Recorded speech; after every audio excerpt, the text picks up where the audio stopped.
Hello, we're going to give it a few seconds to let everybody in to the webinar. I see that the number keeps climbing, so give it another few seconds. My name is Mike DiDonato. I am an advisor with the Small Business Development Center. This presentation is being brought to you by our lead center in association with US PAC, which is Pan-Pacific Asian, and as part of the Community Navigator program. This is scheduled for an hour. We expect to be joined by GB Bazarge, who is a CPA and also an SBDC advisor. For those who are unfamiliar with the SBDC, it is a nationwide program funded by a grant by the Small Business Administration and a grant by the state of California and supported by colleges and universities across the country. There's no cost to you for our economic development services. You can think of us as a management consulting group. We have 1,100 centers across the nation. I believe there's 8 or 9 in the LA County area. There's approximately 200 advisors that are here at your disposal to help you grow your small business. And small business can have up to 500 employees. So we work with businesses that are just starting out, people who just want to start their businesses, all the way through to companies that have 500 employees. I'm going to mention briefly about a program you may have heard of that Lauren is also working on diligently. It's called the California Dream Fund. It is a statewide program. You can get either $5,000 or $10,000 as a grant for a startup. You have to start the business after July 1st, 2019. We are one of the many, many partners offering a series of workshops that you must take in order to qualify for the grant. And I believe we might be oversubscribed at this point, but there are many, many other partners that offer the workshops. Lauren, if you're able, perhaps you can put the link in the chat room for the California Dream Fund state page and perhaps our own mailing list. So with that, I hope everyone's doing well. And we are now being joined by GB Bazarge, who I believe will be discussing 1099s. Hello, GB. How are you, sir? I'm doing well. Lauren's not feeling well. She's going to stay quiet. Okay. And how has your week been? It's been productively busy, so I'm happy. What about yourself? Looks like clients are taking a vacation. Everyone has a summer doldrums. Tax returns have been filed, extensions have been filed. You know, everybody wants to go off and play. So that's exactly. what I'm hearing. Yeah, well, that's what you're hearing? That's what I'm hearing as well. A lot of my clients are on vacation too, and it's good because kids are out of school now, so they can afford to take some time off if they want to. Yes, yes. Yeah. Oh, piece of news. I think it was AB 19. I think it was AB 194 that passed recently. Yes. You wanted to share that news? Actually, why don't you bring it up while I set it up, if that's okay with you? Okay, so for those of you who took PPP2, the state of California has now conformed with federal rules such that there'll be no tax on the debt that's forgiven. Normally, when a debt is forgiven, it becomes a taxable event.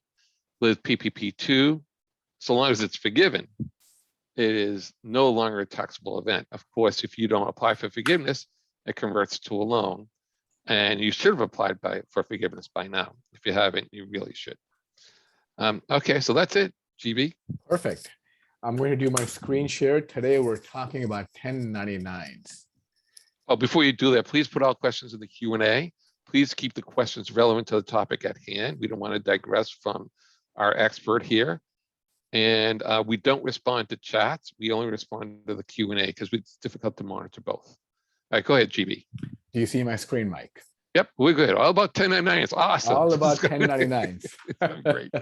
Go ahead. 1099s are rather misunderstood. A lot of people think there's only one or two kinds. There's a lot of different kinds of 1099s. We're not going to cover all of those. We're going to cover many of those. And there's maybe one or two on there just for fun that won't apply to most of us. But in case, my goal is either we have to issue those 1099s as a small business owner, or we may receive a certain 1099 in our personal adventures or our business adventures. So just like a broad overview of the different 1099s and what their purposes are. So before I get started, sir, anything you want to add, your experience, your 2 cents on 1099?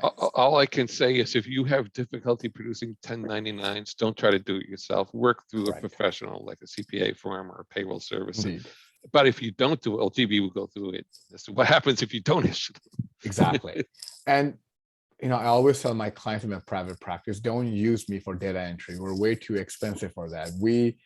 Even when it comes to 1099s, nowadays with technology, there are many places you can file them for a few bucks. So whether you do it yourself for a few bucks or you talk to a CPA or an EA or your bookkeeper, the goal is to get them done, because if you don't plan for them or if you don't file them, the penalties and the interest and the tax bill can be astronomical. So a few dollars can save you a lot of stress, headache, and money. So this is why this presentation is here. Let me know if you see my screen change. Yes, thank you. Perfect. My for it. pleasure. So why 1099s? 1099s are basically an information return. Not every tax return produces a tax bill. For example, many of our attendees are LLC owners. Many of them have their LLCs or even their corporations taxed as an S corporation. An S corporation and a partnership is a pass-through entity, which means in most cases, except for maybe the franchise taxes, the franchise fee, and a few other exceptions, an entity does not pay any taxes. It files what's called an information return that, hey, here's an 1120S. This is what the S corporation did.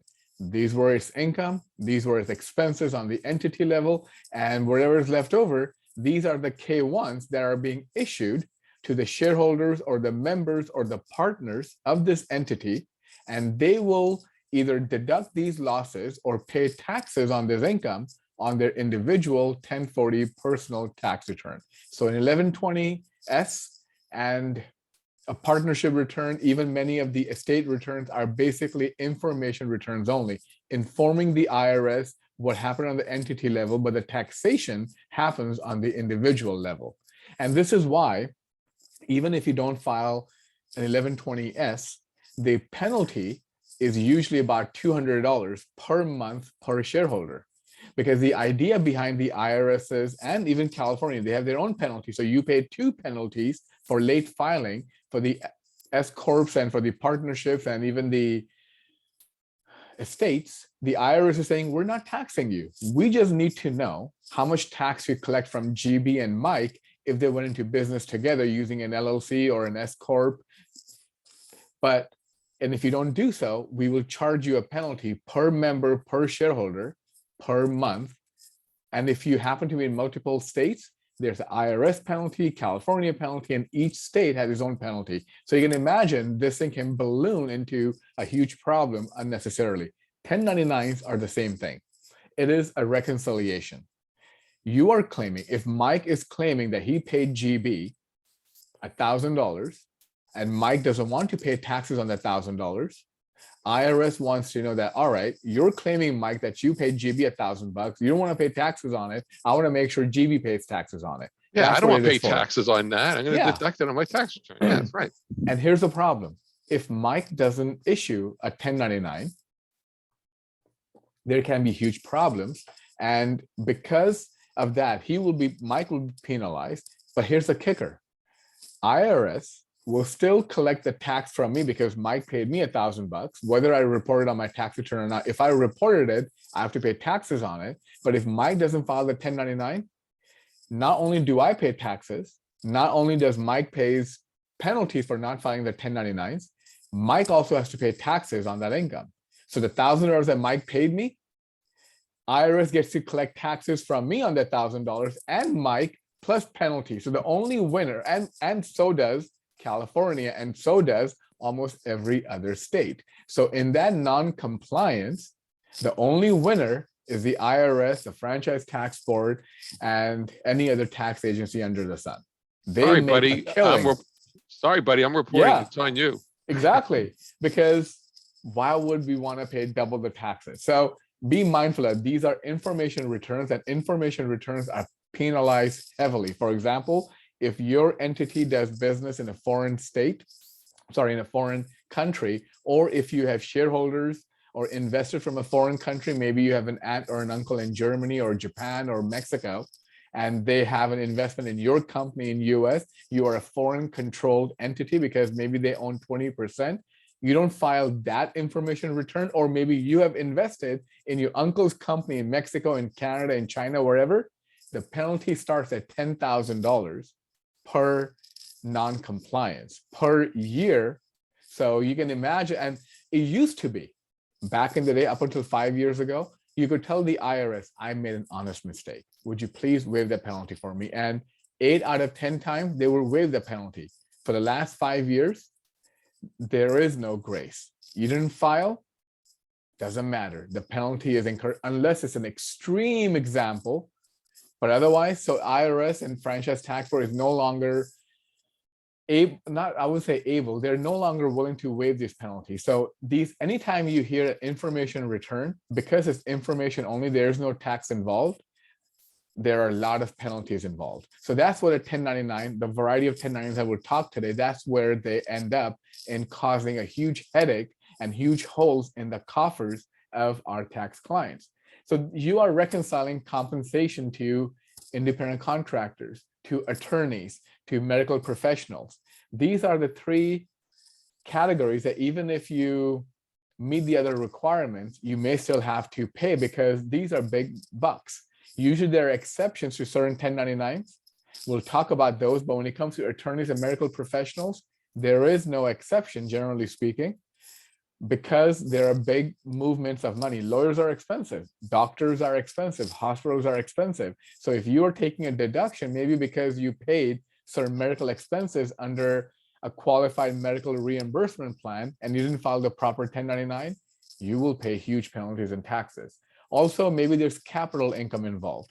Maybe you are investing somebody's money, you are taking over investments, you're issuing dividends from your C Corp, or maybe you have distributions from your partnership. All of these, anytime money moves, a 1099 is usually in play. So what do you want to watch out for? Well, there are different thresholds for each 1099. A lot of people know 1099 NEC, miscellaneous income, usually $600.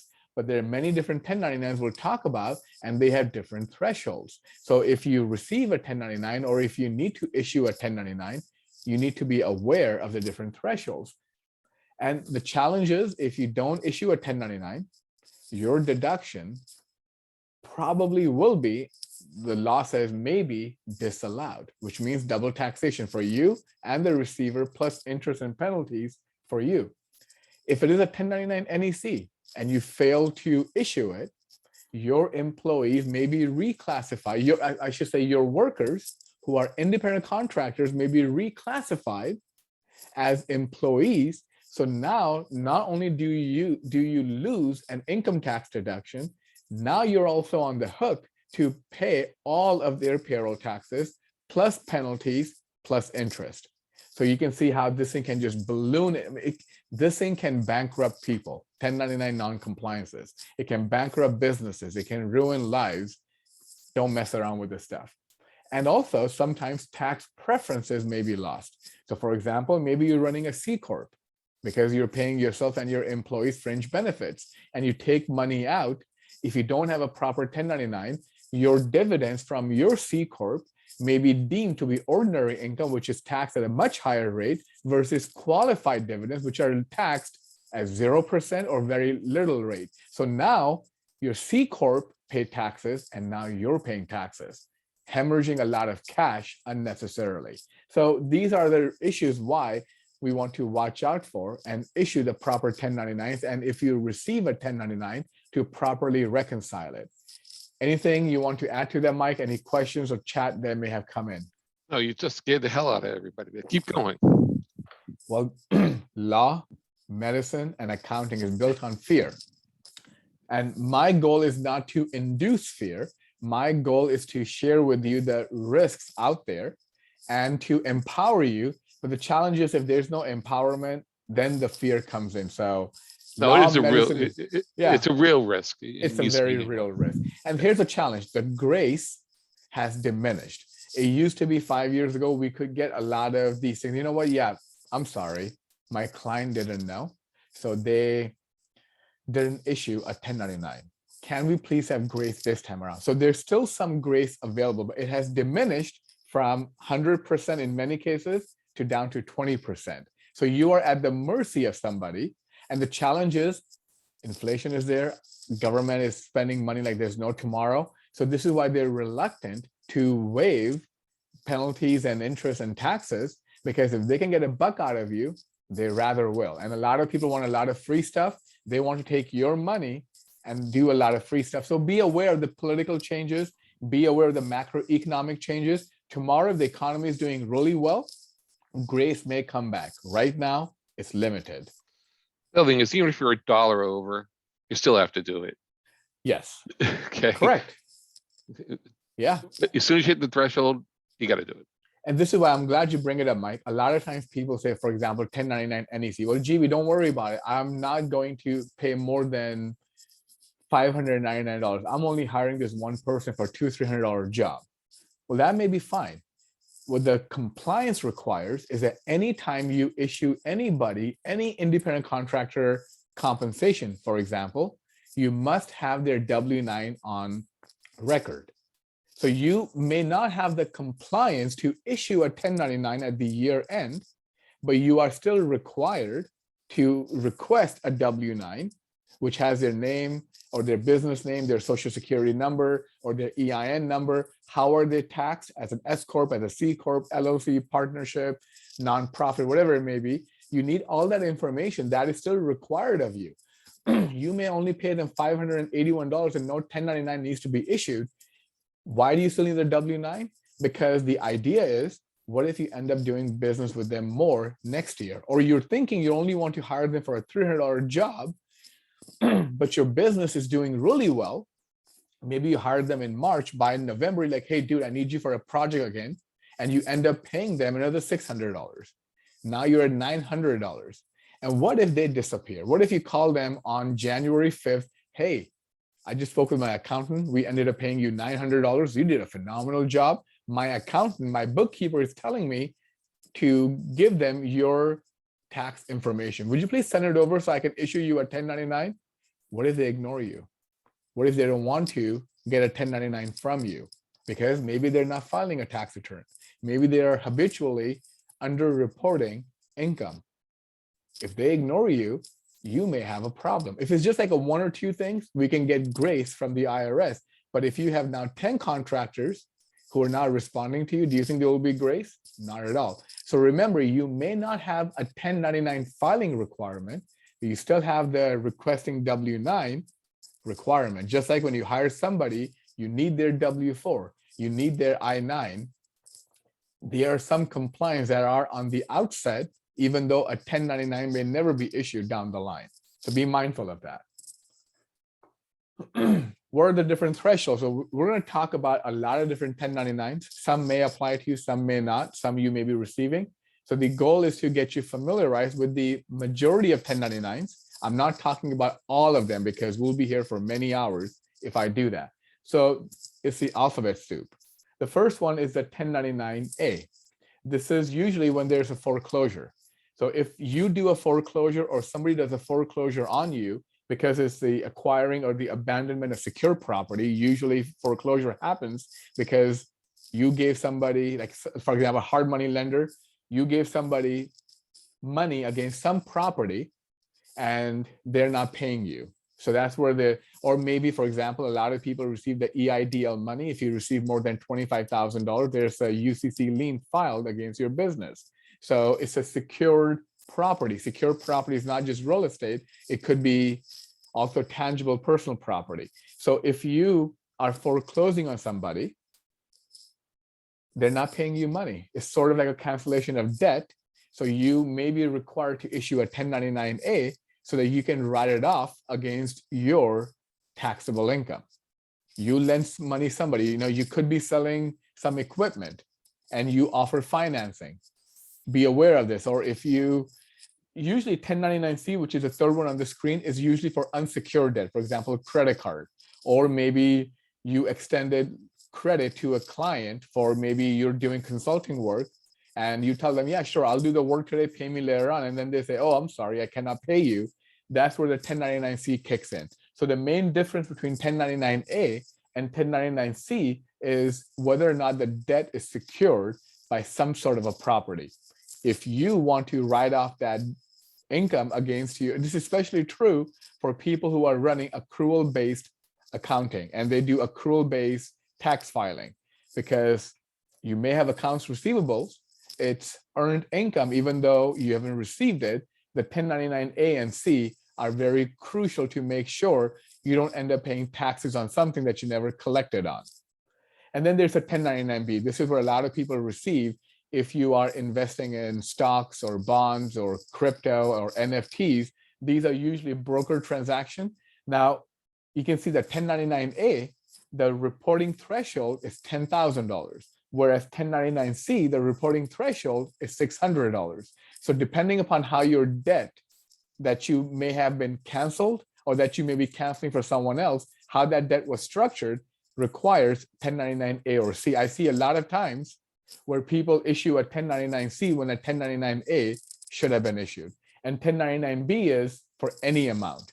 Even if you have $1, maybe, and this is where maybe running a financial services company, or maybe you are receiving money from, or even a barter exchange. A lot of people think 1099-B is only issued by Merrill Lynch, by Charles Schwab, by these big banks. Barter. You may be bartering services with a client.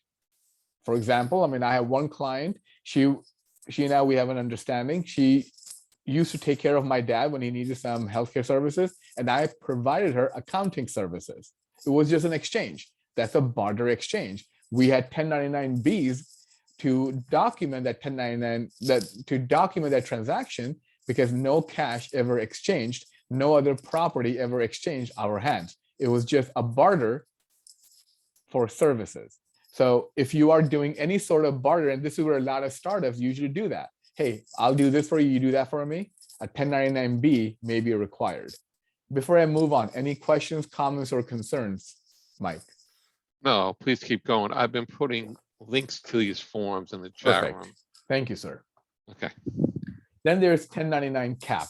Doesn't apply to most of us. The threshold is $100 million. But you know what? If you may receive it sometime because you may invest in a company that has $100 million change in capital structure. So you may sometimes receive it. And this is a filing requirement so that they can let you know if you're investing in their company, hey, we're changing how our debt equity is being rebalanced. So, but it may not apply to most of us. 1099 DIV is important because if it is a dividend, anytime there's a $10 or more in dividends, a 1099 DIV is to be issued. A lot of people are accustomed to receiving a 1099 DIV from their brokers, Charles Schwab, TD Ameritrade, Robinhood, all of these companies. But what if you're running a C Corp? And if you're taking dividend distributions, you need to have that filing done. If you are liquidating your company, maybe a C Corp or something else, if you're liquidating, then the threshold is $600. But otherwise, if you have a C Corp, you take $10 or more in dividends, your C Corp should issue you a 1099 DIV. And on that DIV should say, is it ordinary dividend or is it qualified dividend? That will tremendously affect your tax bill. And there are requirements that needs to be documented to make sure that you cannot, I mean, technically, yes, you can. You can drive 80 miles per hour on the 405, but if you get caught, there could be consequences. So if you are having your C Corp issue a 1099 DIV to you or other investors, and you claim is this qualified dividends or ordinary dividends, there are requirements that have to be met so that if the IRS says, Mike, you're claiming your C Corp issued you qualified dividends, so you didn't pay enough taxes on it, show us the documentation that it was a qualified dividends. So be aware of that. 1099-G, this is where anytime there's a $10 or more in transaction, the government is supposed to issue you a 1099-G. So if you receive it, don't ignore it. A lot of people who itemize deductions on their personal income taxes, sometimes more often than not, receive a 1099-G from the government. Also, if you receive any paid family leave, you receive any unemployment, you receive any disability income, a 1099-G is issued to you. Disability income is usually not taxable depending upon how and why the 1099-G or how that disability income was issued. So be aware of this. Do not ignore these tax forms.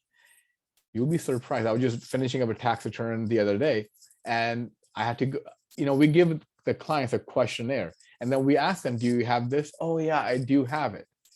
What I try to share with all of my clients, anytime you receive anything from anybody, which may remotely suggest it's an information return, share that with your tax accountant or your bookkeeper. In this case, we're talking about 1099s. Any piece of document that has a 1099 on it, don't ignore it. It means somebody is reporting something about you to the IRS and the Franchise Tax Board. If you don't reconcile that on your tax return, there could be consequences. So never, ever, ever ignore a 1099. Anything you want to add, Mike? Any questions? No, you're nailing it. Cool. I think we have a few more to go. Yes, we do. We do have a few more to go.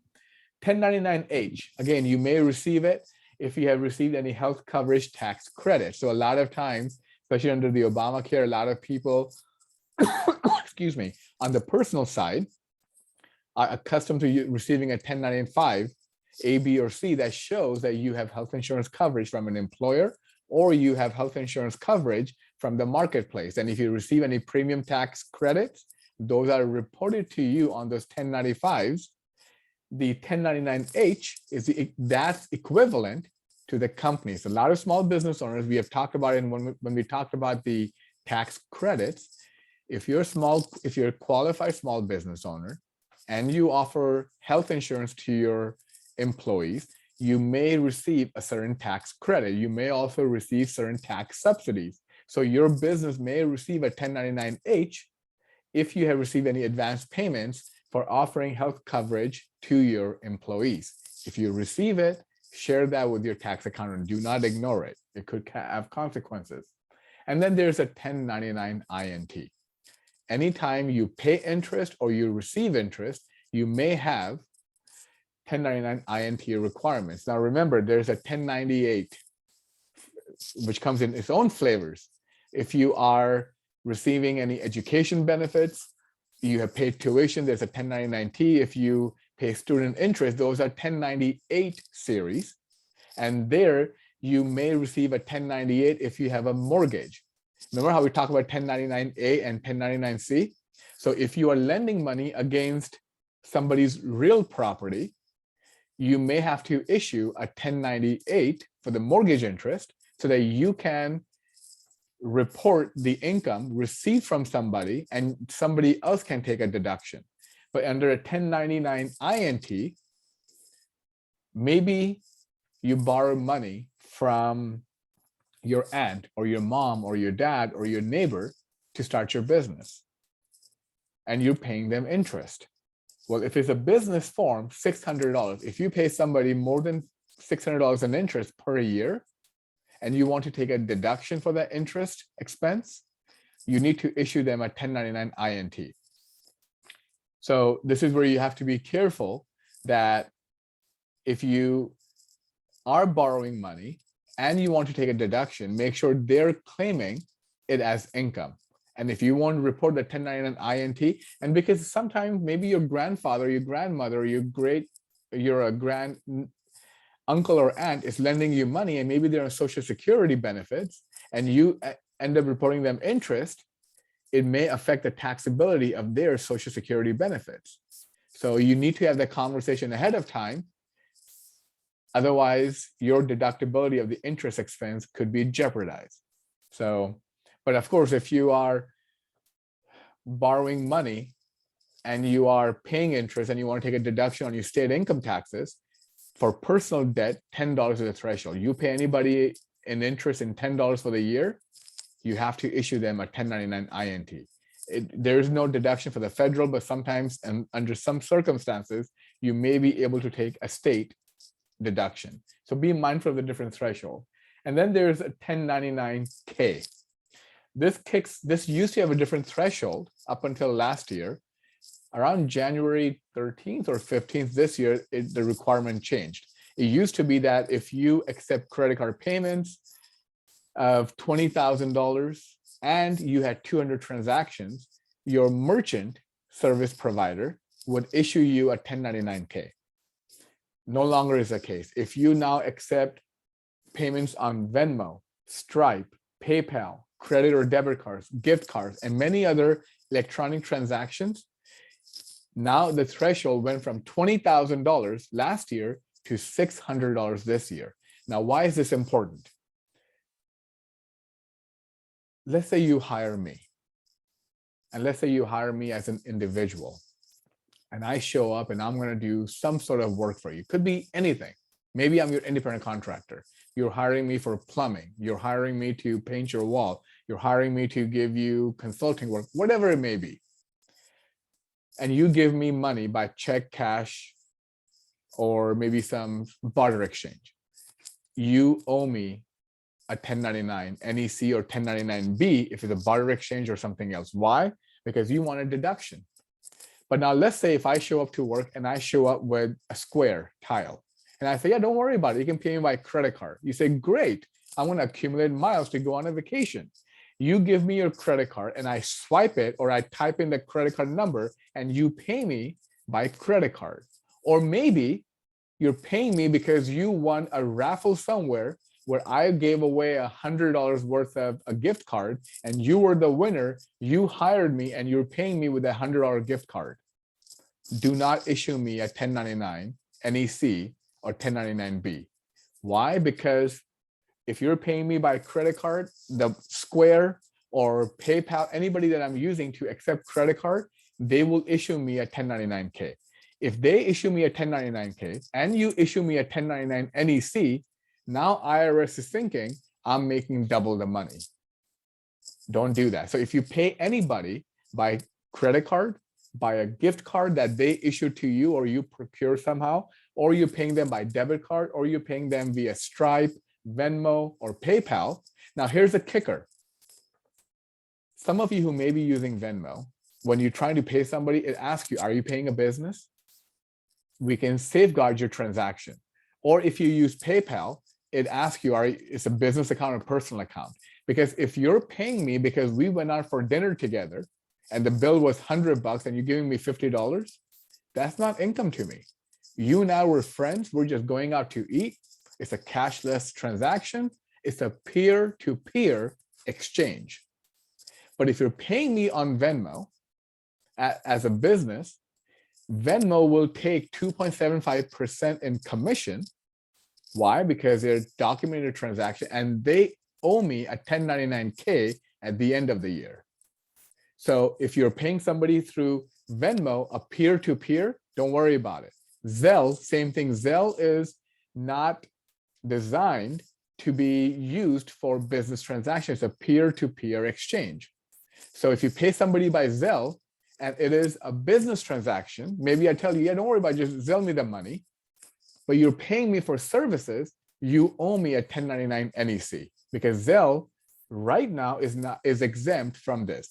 There is a new law that is being debated in Congress because they want to secure Zelle transactions. A lot of people send money on Zelle and then they claim, oh my God, I was a victim of a fraud. Bank of America, give me my money back. And the Bank of America goes, I'm not gonna give you money back. I told you be careful before you transfer money to anybody. The Congress is contemplating a law where they will hold Bank of America responsible and for them to make you whole if you were defrauded. If that happens, Zelle free will go away. There will be money involved and they will be subject to 1099K requirements. So this is why it's not just you're paying somebody. If you pay, it's how you pay and how much you pay that necessitates a 1099K or 1099 requirement. So the main thing I want to impress here, if you're paying anybody by Venmo, business transaction, Stripe, PayPal, business transaction by credit card, debit card, or gift card, do not issue them a 1099 NEC or 1099 miscellaneous. They should be receiving a 1099K. Don't make their lives harder. And by the same token, maybe you are accepting credit cards payments, and then somebody issues you a 1099. It is your responsibility to contact them and say, hey, buddy, I need you to file an amended 1099 because the IRS is going to think that you paid me cash or check or barter exchange. I don't want to pay double the income. So it is their responsibility to now file an amendment. And I can tell you, people are not so keen. I mean, as it is, we have a low compliance in filing 1099s. Do you think people are very keen on filing 1099 amendments? Not so much. So this is where you have to properly create your workflow that if you're accepting credit card payments or gift card payments or all of these things, do not give them a W-9. They may ask you, oh, by the way, we work with people only if they give us 1099s. You're right, sir. But I am accepting a credit card payment or a debit card payment. My merchant processor will issue me a 1099K.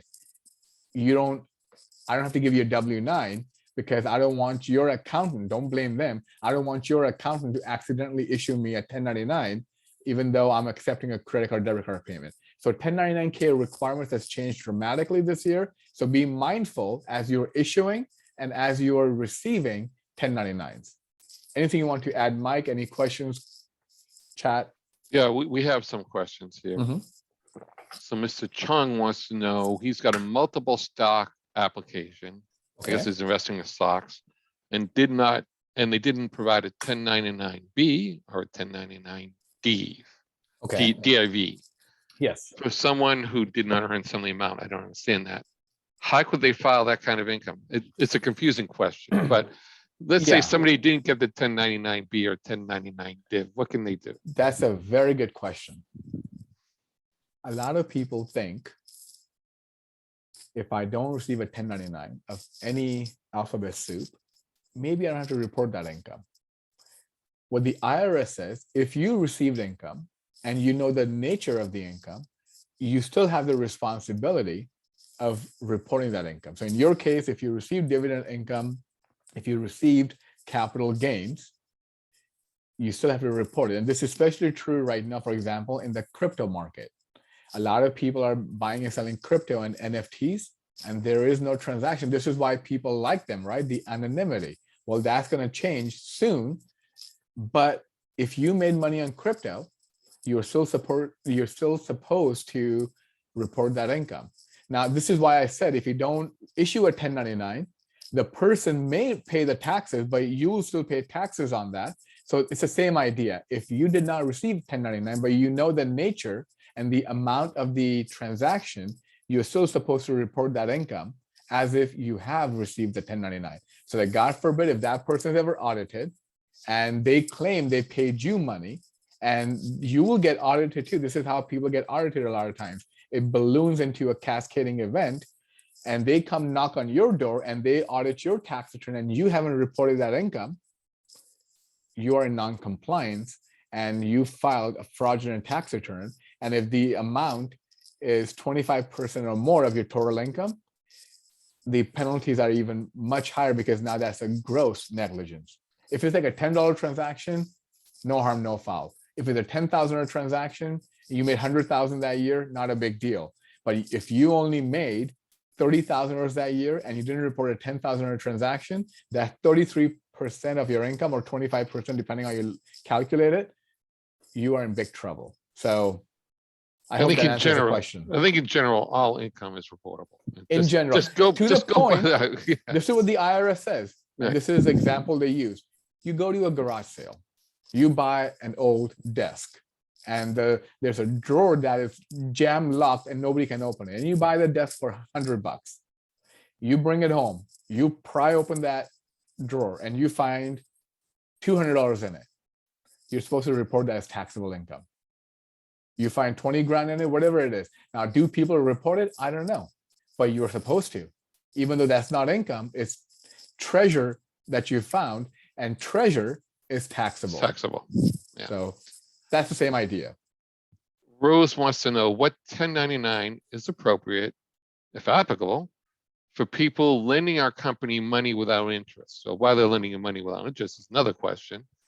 This leads to more complexities, but go ahead, GB. Yeah, in a situation like that, we have to determine if there is any income or not, because sometimes many car dealerships advertise, right? Maybe not right now. It's like, hey, come right now it's not a good car market, but they used to, some of you may remember, come on in, 60 months, 0% interest. Of course, they have other ways to make money, but do people lend money to each other without charging any interest? Yes.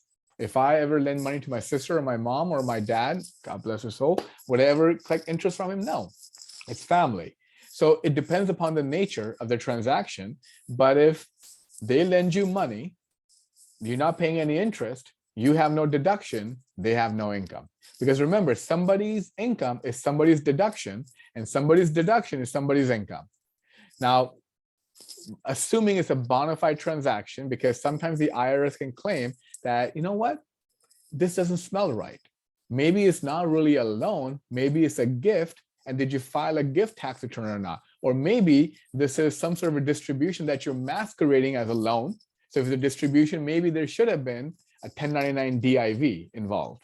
So this is why it's the nature of the transaction that may or may not necessitate a certain 1099 or 1098 or 1095, any of these different forms that it's a lot of different forms that the IRS uses to track stuff. I hope that answers, or at least gives some direction to that question. Right, because we need more information, not Indeed. to properly address the question, right? Mhm. So somebody wants to know, is reporting necessary in all cases? The general answer is yes. People are in need right now, in many cases, just without income. What about charitable contributions using Zelle and Venmo? Okay, so let's deal with that question first. Sure. People are making charitable contributions through these various apps, which is appropriate. How do they report that as a deduction on their return? You don't. If you are, let's say, some tragedy happens somewhere, and you go on, I don't know, I can't remember the name of the website that people use a lot. GoFundMe. GoFundMe, thank you. GoFundMe, you give somebody something because somebody's hurting, you do not get to deduct it. Because GoFundMe, unless the person or the entity receiving the money has registered on GoFundMe as a nonprofit, then it is deductible. But if somebody is hurting because somebody suffers some tragedy or some medical expense or some whatever, you just want to help somebody, that is deemed a gift. So when GoFundMe, if somebody donates $100 and $10,000 and $2,000, and it becomes $10 million, and they write a check for $10 million to that individual who suffered some tragedy or some pain or some suffering, that is non-taxable income to them. It's gift. It's no different than families or church coming together and helping somebody. So it's not income to them, no deduction for you. Now, maybe if they are a nonprofit, you make a contribution, it is income to them, but a nonprofit is by definition not taxed on their income. This is why a lot of people think nonprofits cannot make profit, or yes, they can. The only difference in nonprofit may not pay taxes on the income which is used for public benefit. There is something called UBIT, unrelated business income tax. This is why libraries sell books for 50 cents on the dollar or cheaper, because they don't want to make money. Libraries are nonprofit. So in your situation, if you're helping an individual, it is deemed a gift. Now, here's a kicker. Maybe you're generous and maybe you gave somebody $20,000 on GoFundMe. They have no compliance, but because you gave more than the annual threshold of, I think it's now $16,000 or $17,000, you may have to file a gift tax return because you gifted somebody more than the annual exclusion amount. But if you gifted somebody $100, $1,000, $10,000, $15,000, no compliance, no deduction, no income recognition anywhere. So I always tell my clients, out of the goodness of your heart, if you support somebody on GoFundMe or any other thing, if somebody did not give you a donation receipt, cannot deduct it. Okay, so this leads to a couple other questions, right? So there's multiple forms of crowdfunding. There's lending, there's rewards-based, there's equity, and there's charity. And it all depends on how the contributions are coming in. There's a subscription model it's called Patreon for artists Yes, to take correct. money. That's income. Yes, Okay. I think. If you're selling a product on Indiegogo or Kickstarter, it's income. Yes, correct. If Correct. you're taking a loan through some app like Kiva, an online crowdlending platform, Correct. it's a loan. Yes, Okay. If it's a Yeah. charitable donation, it's still income, correct. right? Correct. And Now there are, what you do is how you do it and what you label it. right. One wants to know, what if a company issues a 1099 for services performed and the amount is overstated? Okay, it's an incorrect 1099. His records showed 3,000 and the 1099 is 4,000. So there's a discrepancy between his records and the company's records. And he's not able to locate the company to amend, or they're not willing to correct the 1099. Good luck. Because the IRS is going to go by what's filed to them. I'm dealing with a couple of issues right now because unfortunately they're sometimes an honest, more often than not, it's an honest mistake. Somebody just added an extra zero when they were typing, right? 2,500 became 25,000. They should correct it. Sometimes people are unscrupulous. They want to take a big deduction. I'm dealing with a client right now. The former wife, out of revenge, issued a huge W-2 to his former husband just to mess with him. And there's a huge issue because IRS is saying, she claims she paid you wages, bud. Pay your taxes. Oh, and you told her you were exempt. The spouse had all the information, right? The name, Social Security, all that stuff. So sometimes it happens. Now, in that situation, you have a battle at your hand because the IRS will say, you're reporting, I don't know, $1,000, but somebody said they paid you 1,200. Now, if it's a small amount, it's an easy battle. But if the amount is bigger, 2,500 versus 25,000, you will have to prove to the IRS that, look at my invoices, look at my deposits that came from them. This is how much they paid me. They are filing a fraudulent information return. And that opens up an investigation and we'll see where that goes. I've also suggested to my clients, file a lawsuit. Whether you may take it somewhere or not, because that's further documentation that you are claiming in the court of law that somebody has done me wrong. They are exposing you to financial harm, intentionally or unintentionally, because you have to pay your CPA, your EA, or you have to take time out of your schedule to deal with the IRS and the state of California that I did not make this money. It's a financial harm. So, and that goes further to prove that, look, I'm not just telling you, IRS in California, that this is not my money. I have actually filed a lawsuit against this company because they're misreporting it.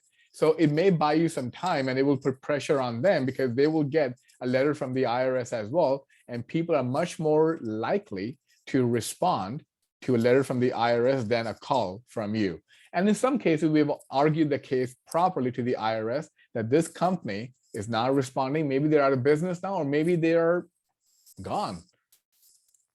We need grace. But either way, I have to send a bill to my client. And sometimes they're upset because like, GB, why am I paying this? Well, because I don't work for free and IRS is not going to pay. I'm sorry, bud. If you want me to resolve it, it's going to cost you. There could be a timing issue. I can think of an end of year could be. where, right, where a check is issued by a company, Correct. but it's not received by the person until the Correct. following year. It could be, And it could be unintentional. It could be, Yeah. or they could be accrual. I mean, it's just, there's so many different things that can happen. So this is why I said more often than not, it's unintentional, but there are unscrupulous people. And this is why a lot of times I tell my clients who are running a DBA, get an EIN. Do not put your social security number out there unnecessarily. Allow somebody to pay you and issue you a 1099 under an EIN as opposed to your social security number. Okay, please continue. We have an Perfect. unrelated question. We'll do it later. Sounds good.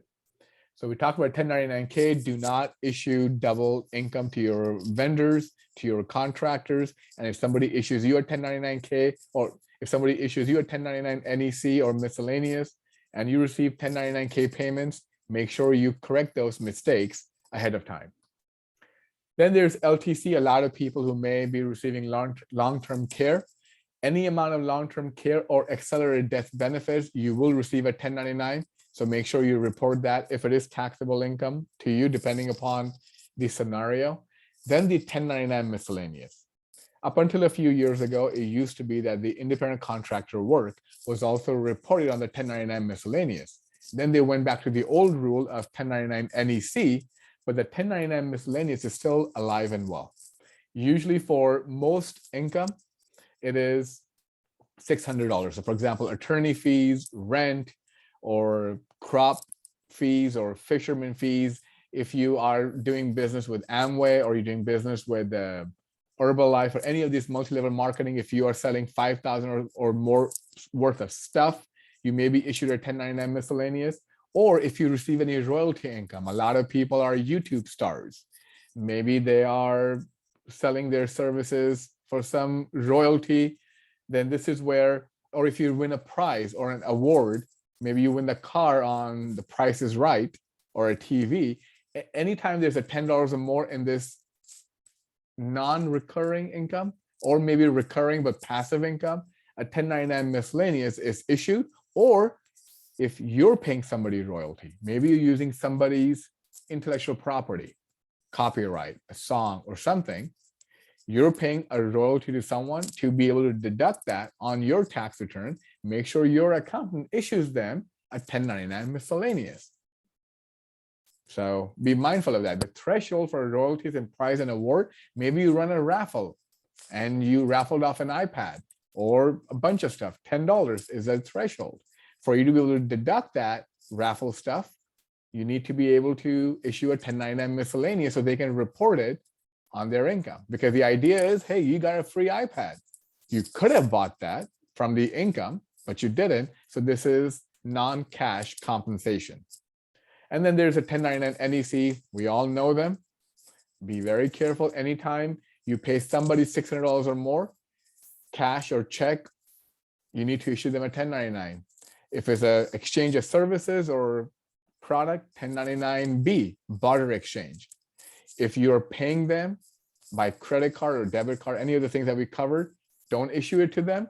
The 1099K will be issued to them by their merchant service provider.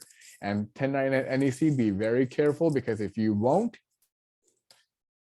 they may be reclassified. Your workers may be reclassified as employees. So not only do you have an income tax issue, you have payroll tax issues. And just be mindful of that. Keep this in mind. I always tell this to my clients, 60% of Americans pay zero in income taxes.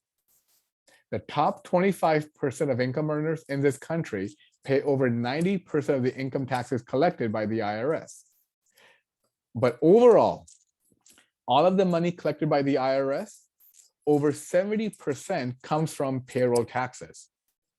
This is why they're so hard and so keen on reclassifying your workers whom you claim to be independent contractors as employees, because as an independent contractor, you pay them $1,000, they write off $1,000 in deductions, they're paying zero in self-employment taxes. IRS is losing huge tons of money. But if you pay them $1,000 as a W-2 employee, guess what? They're paying Social Security, Medicare taxes on the entire $1,000. So you can see the math. This is why income taxes, people always complain about them, that the rich don't pay. IRS doesn't care. That's a small portion of their income. The biggest portion of their income comes from Social Security and Medicare taxes. This is why 1099 NEC non-compliance, huge penalties. Don't rob IRS of their biggest income earner. Why? Because Social Security, Medicare taxes pays for the two government programs that cost over 66% of the government expenditures, Social Security benefits and Medicare. Everybody wants Medicare for all now, right? So this is why the compliance on the 1099 NEC was separated, and it's so huge because people want free stuff. the government is going to tax somebody, and you're the business owner, you don't properly report 1099 NEC income versus W-2 income, you will be crushed by the system because people want free stuff. And the biggest income earner for the IRS is the W-2 income. This is why state of California passed AB5. This is not political stuff. It's money. Follow the money. Income taxes represent a very small portion of the collections by the IRS and Franchise Tax Board. Payroll taxes are the biggest money makers.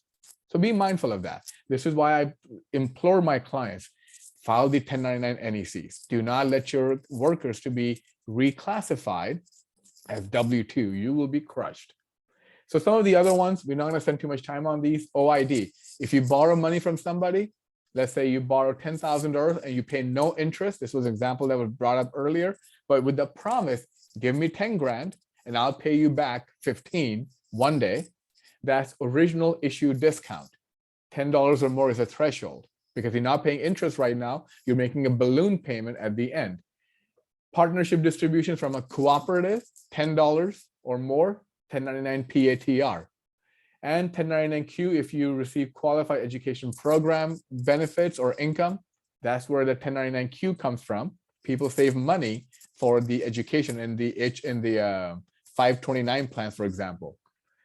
1099R, this is the retirement account income, right? If you had money in IRA, 401k, pension, profit share, IRA, if you're running those programs, some people have, for example, solo 401k, be mindful of the 1099R, 1099S, real estate transactions. If you're selling something, maybe you owned a home, be mindful because you have to report it as capital gains on your home. So you may receive a 1099S.